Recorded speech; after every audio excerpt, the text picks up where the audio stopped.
In 2014, I found out that I was pregnant. I was 29 at that time, and my son's father was not interested in being a part of the pregnancy. My roommate and I had a falling out, and which resulted in me showing signs of miscarriage.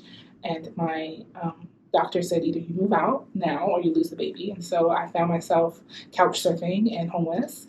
In December, at 28 weeks and 6 days, Aiden was born, and Aiden was on and off of different types of support, breathing support. And each time a doctor came in and made an assumption based on the fact that I was fat, black, overweight, single, low income, I had to prove myself to them by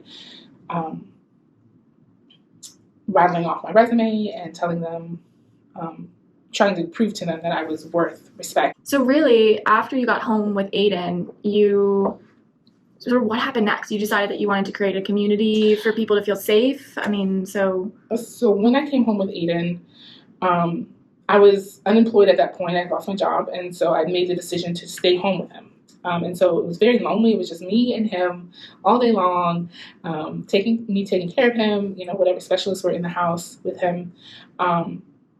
And I just kept thinking about this huge thing that happened to me. So MomCARES has gone through a miraculous transformation over the years. It went from me pinching pennies and rubbing pennies together to make things happen to now having a staff program. We have our Young Mothers program that supports mothers from age 15 to 24. We have our Workforce Development program, which is our doula trainings that move our doulas through the training, but also through the requirements for certification. Our hospitals and community organizations refer to us, and those moms get deliveries.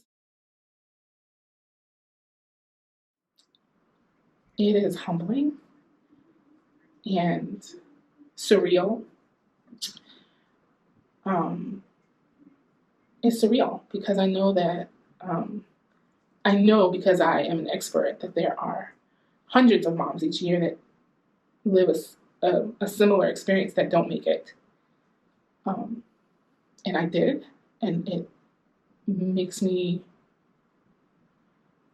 intensifies the responsibility that I already feel to make sure that we are supporting moms that we know need it. I feel intensely lucky and blessed and grateful because the alternative to this is intensely dark and hopeless and sad.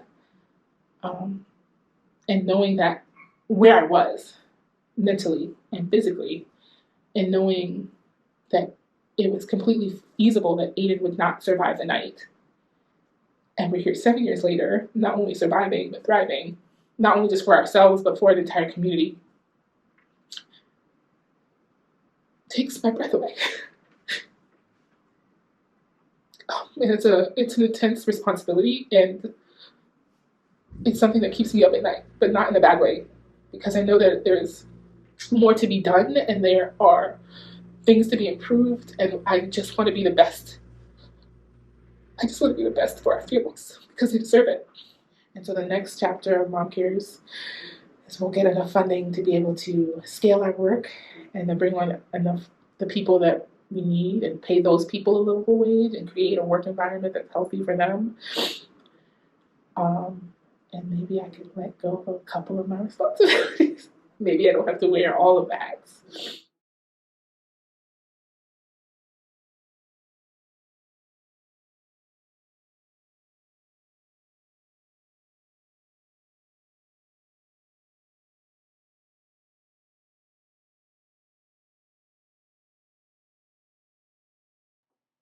After meeting Anna, learning her story, and fully buying into the mission and vision of MomCARES, it's clear this organization is poised for greatness.